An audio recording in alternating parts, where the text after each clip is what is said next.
अस्सलाम वालेकुम नाजरीन, कराची से दो तीन बड़ी खबरें आई हैं जो आपको देनी है। सिर्फ 1 मिनट की ये वीडियो है जिसमें आपको तमाम खबरें दे दी जाएंगी, तो वीडियो को यहीं पर लाइक कर लीजिए और चैनल को सब्सक्राइब करके बेल नोटिफिकेशन को लाजमी ऑन कीजिएगा ताकि आपको लेटेस्ट अपडेट मिलती रहे।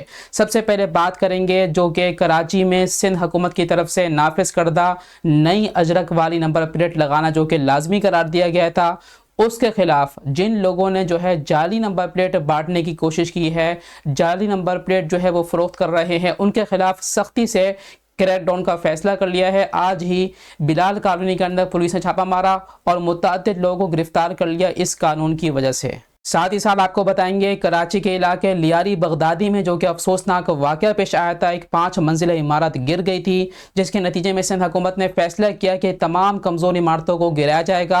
उसके ऊपर MQM ने बड़ा मुतालबा कर दिया है सिंध हुकूमत से।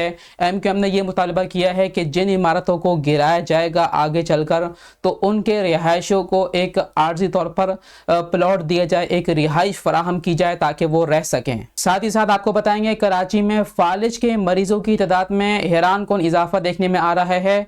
एक लेटेस्ट सर्वे के मुताबिक कराची में फालिज के मरीजों की तादाद में इजाफा हो रहा है, साथ साथ दिल के जो मरीज हैं उनके अमराज में भी इजाफा हो रहा है। तो वीडियो को लाइक कर लीजिए, चैनल को सब्सक्राइब करके बेल नोटिफिकेशन को लाजमी ऑन कीजिएगा।